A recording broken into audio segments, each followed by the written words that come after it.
Hello, today we're going to be doing another book review. We're going to be looking at the Shadow Rising by Robert Jordan, the fourth book in the Wheel of Time series. Okay, like in my last review, I'm going to give you, I'm going to pull out some points from the story that I remember and talk about those, and then I'll give you my final rating. But before I do that, I'm going to talk about the story. I'm going to talk about the actual book itself,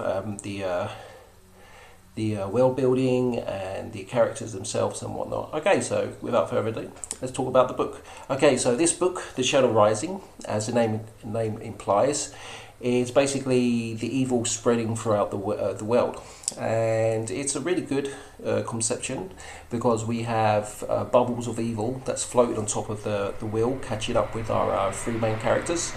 And we have the Forsaken, who've actually come out and now are starting to plant their fingers in places, building their fortresses and manipulating the world and stuff like that. And we also have the Blacker Jar, adding their hands to the pot, trying to manipulate and get objects and artifacts to try and control the Dragon Reborn.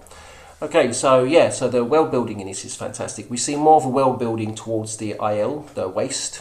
We see their cultural significance and whatnot, and I thought that was really great. I really enjoyed that part, that we get to see how the Aiel were before they become the warriors that they are. I get the feeling that the Aiel are kind of like the Celtic tribes. Like small little tribes coming together to make bigger tribes, and that they so basically to be a chief you have one arm with a dragon tattoo on, and Rand, who's going to become our main chief of chiefs, he has two tattoos on his arms of the dragon. Proclaims him as the he who comes with the dawn, I believe it is. Basically their Dragon Reborn. So yeah, so it's a great story. It's a hefty story. It's massive. It took me ages to finish, even though I did have a lot of free time on my hand to read it. So my time to pick up the book and read it was more than it would have been if I had a normal busy schedule. So going forward on other books, if they are this length as this book or a little bit shorter, there might be a bit more spacing between the reviews that I upload.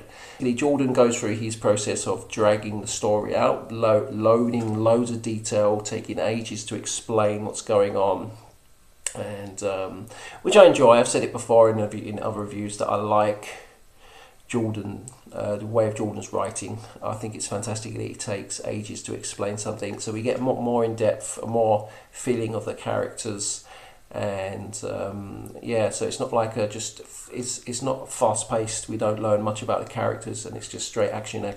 We do have slow points where we're feeling the characters, we're exploring the world. And what's happening around the world and around the characters and that. So I thought that's really good. So now I'm going to go into the characters themselves. So like the other books, we have basically three arcs in this story. We have our Aiel arc. We have our Three Rivers arc, and we also have a Blacker Jar arc, which takes to Tabaron or something. I'm going to screw these names up like no tomorrow. It's just, they're a nightmare really, some of these names. I can't. I know there's a glossary at the back of the book there that teaches you how to pronounce these names as Jordan wanted, but somebody who is immersed in a foreign language constantly on a daily basis, you can't help but read some of these words in the language you're immersed in. So even though I sometimes try to read them in English, that I actually start reading them in the language that I'm immersed in every day. So anyway, that aside, okay, so I'm going to talk about our girls. So the girls arc, basically searching for the Blacker Jar from the last book as well, continues on, and they're out looking for some special artifacts and to try and stop them from Blacker Jar getting to use against the Dragon Reborn. The arc is perfect. It was a good story. We get to learn a lot about what's happening outside of the world that's not just concentrating on Rand and his prophecies. But the only problem I have about the girls, I should say the girls, but I shouldn't say all three girls, because basically this arc is just Elaine and Nineen, who basically is tagged along with Thom and our who is it? It's a thief catcher from the Dragon Reborn, and also our captain who's been in and out with the stories, transporting Rand and Tom at the beginning, and then transporting getting mixed up in the Seichan saga and whatnot. So he's there as well, and he does play a bit of a heavy role with our girls. The only problem I have about this story, this arc, is that the girls are really, really bitchy. It's getting to a point where it does get quite annoying, and it's I understand the social norms of this world that Jordan tried to put together for that the ladies are seen more equal or even a little bit higher than the men, because they're the only ones that are allowed to channel and can channel, so women are more powerful, are seen as more powerful. But the whinging, the bitching, and always putting down the men, and in Naneen's head, I know her character, she always has to be angry because that's the only way she can control the one power, but she's always in her head saying we should put the men in the places, and I want to do this, I want to do that, and it's constantly keep berating the three men that are there, and it does get a bit tiring after a while, but that's just the way the story is. Elaine, another one, she does like a bit of bitching as well, and she can't get it out of her head how she her talk communication went with Rand, so she's always whinging about that in her head, and I was putting it down. I was trying to put it down to Elaine being basically a princess. She's been brought up in the world of royalty, so she might be a bit stuck up, if you know what I mean. But that's also Egwene and Min and all the other women are all stuck up, so it does get a bit annoying. But yeah, but apart from that, their arc was really good. There was a point in the arc with Nineen where she was battling a Forsaken, and they were going toe to toe, and Nineen actually does outpower her. But the only little drawback I have about that little point I want to pick with that is that in their little battle, they're weaving air trying to block each other's attacks, and in the process, they're trying to steal each other. And for me, it was an epic fight, and I understand that we can't have Nineen going absolutely ape on the Forsaken and showing her full strength and that, because there's no way we'll be able to progress in the next stories of what she can do. That isn't. If it's so easy to steal other power users as other channelers, wouldn't Aes Sedai be running around trying to steal each other if they didn't like each other, like the Red Ajah try and steal someone from the White Ajah because they don't like someone this way, that one, and always causing troubles? Because I believe I read somewhere, if I'm not mistaken, it takes more than one Aes Sedai to steal someone, which actually does happen in this story, because a coup takes place at the White Tower, and I won't give away the plot of that. So I just let you, if you haven't read it, please go read that point. So yeah, that's my only point about Nineen on that point, is that she went toe to toe with the Forsaken. I do believe that Forsaken that she battled was one of the weakest Forsaken. If I'm wrong, please do tell me in the comments. Okay, so now I'm going to go straight over to Rand's arc. Rand's arc was a great arc. I enjoyed it. We got to learn about the history of him and his family, of his bloodline of an Aiel. And we also got to learn about the history of the Aiel, where they come from. There's a point in the story where Rand has to go into the Rhiannon or something. I can't. So I'm going to give up on names. And he goes in and he has, it's basically testing. It's a testing for chiefs, as it is like kind of a testing for Aes Sedai. That he goes in and he has to relive the history of the Aiel, and if he can accept that, he becomes a chief. But his testing is basically to be he who comes with the dawn, because basically at the end of it, he has 2 dragons on his arm. And I thought that was really good. But one point is that I found it a bit difficult to follow, because it was all happening this way, that way. There was points in that where he was reliving a memory of his ancestor, and then we switch into seeing something that's happening right there. I know in that flashbacks they're having, there's loads of hidden messages about the world and that, and I don't really want to talk about those hidden messages because one, this video will be absolutely long, and two, if I've misunderstood it and I go forward believing something completely out of context to the story, then I'm gonna make myself confused and I'll make myself look like an idiot on there. But I'm getting a hint that, the only thing I'm going to say is I'm getting a hint that we might have a bit of science fiction thrown in this story, and the world that this story is based on is actually Earth in the future. So that's what that's what I got from this flashbacks and some other points in the story as well. Okay, so that was great. I like that, and also Matt tags along with Rand and Co. And he went through like a magic door into this other universe or another world where he meets these fox-headed, weird-looking guys. At first, the first door he goes through, he meets some passive fox-headed beast, not over the top thing people, but he asks he gets to ask 3 questions, and they give him a prophecy about himself, and he believes that the questions that he asked are not what he's not what they answered, his answers that he wanted. So he causes a bit of trouble and gets kicked out on his ear. But I believe the reason he gets kicked out on his ear and these creatures were a bit on edge was because there was another character coming just behind him, because he just finished his 3 questions, and I believe that character was Rand, because his presence was reacting to that little world they was in. But anyway, he comes out, believes that he was tricked by these beings, and he has to tag along with Rand to the Aiel waste. That's why he's there. And whilst Rand's in the testing, Matt finds another one of these doors, and he goes through one of these magic doors again, and he's greeted by these similar kind of creatures, but these ones are more aggressive. Where the first ones were passive, these ones were aggressive.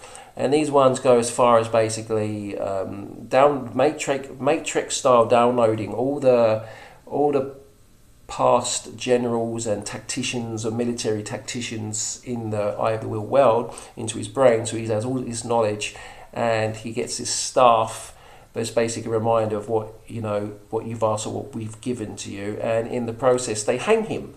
So he gets hanged. So his story is a bit odd, and it's good. I like Matt. Matt's starting to pick up for me now, and he still has his attitude, his boyish attitude. He has his stupid moments and stuff. I'd like to see where he progresses now that he has his master tactician memories in his head, and he has his staff and that, and see how he goes from there.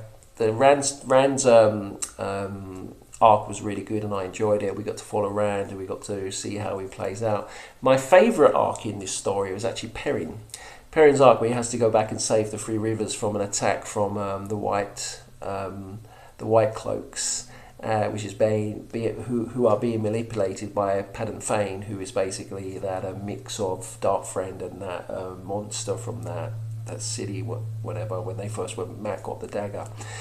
And he does a Rand that he did at the beginning of the Grey Hunt, where he doesn't want her to tag along because he's going to give himself up to the White Cloaks, and he doesn't want her to see that. So he does a Rand by basically trying to push her away by saying, I don't like you no more, you're a burden, go and find something else to do, blah, blah, blah.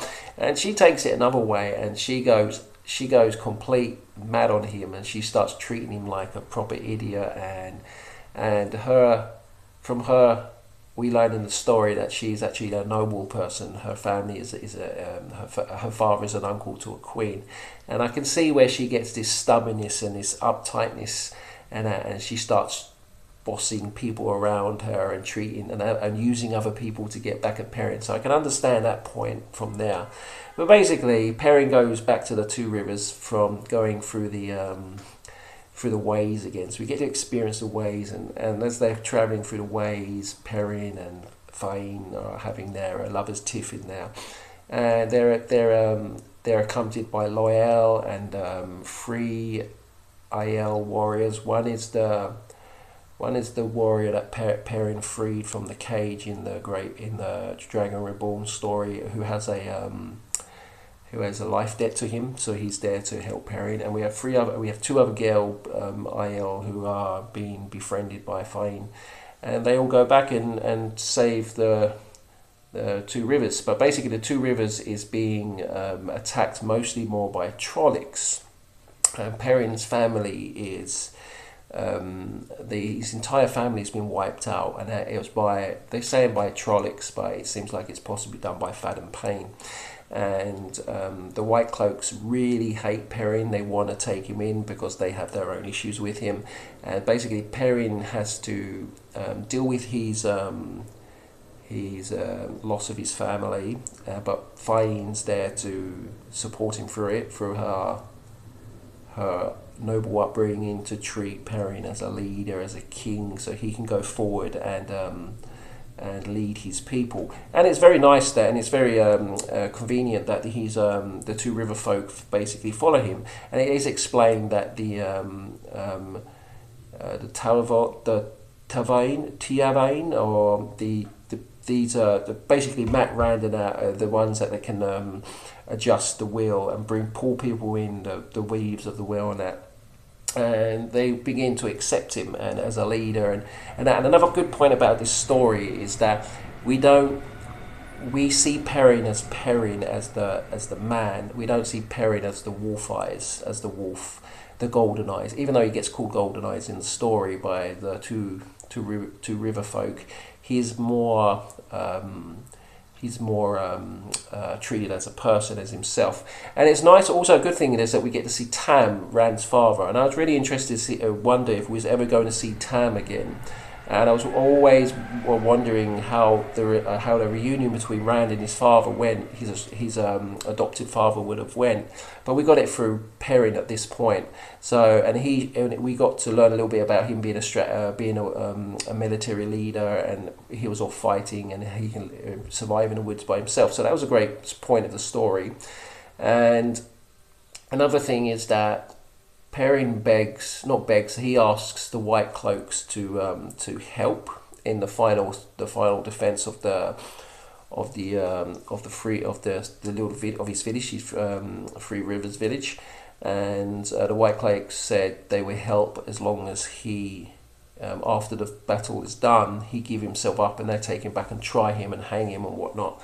And he agrees that, so through his honour, he agrees that, but everyone's against it. But one thing I really liked about it is that through the final attack, the White Cloaks didn't help. So Perrin at the end didn't go back with the White Cloaks. He basically turned and said, "You didn't help, so I'm not going to keep to my promise." So we didn't have a case of honour here where he had to go back, but because the promise was broken, I can see his honour will not be tarnished. Okay, so that's basically the story. I gave you a lot more detail there than I believe I should have. I really enjoyed it. Perrin's arc was the best for me. Rand comes second. All arcs were great. The entire story was great. I know out there they say this book is the best book in the series, or one of the best books in the series. But for me, this book, it's long. That's it. I don't really want to say I don't like it because it's long, and I don't want to say I don't like it because the girls constantly bitch for it.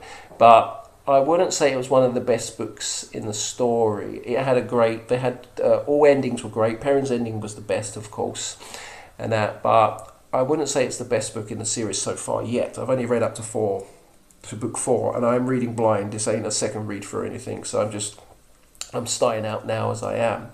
So final rating and final thoughts, I think I'll give this book a 4 out of 5. I'll keep it on the Great Hunt, because Great Hunt was one of my favourite books. So one of my favourite books in the story so far. And so I'll give it on an even 4 and 4 on that one. It was a bit better than the last book, The Dragon Reborn. And Eye of the World was, it was the opening book for this series, so I can't really compare it to that. I'm going to say thanks for watching, and if you enjoyed this, please do like and subscribe to my channel. And if you've got any comments to point me out in a different direction that I'm misunderstanding, or if you want me to improve some bits here and there, and how I can improve, how to explain stuff and that, and yeah, please do leave it. I'm always up for constructive criticism. I don't mind if you tell me I've got something completely wrong, but yeah. Thanks for watching, guys, and I'll see you in the next video. Bye for now.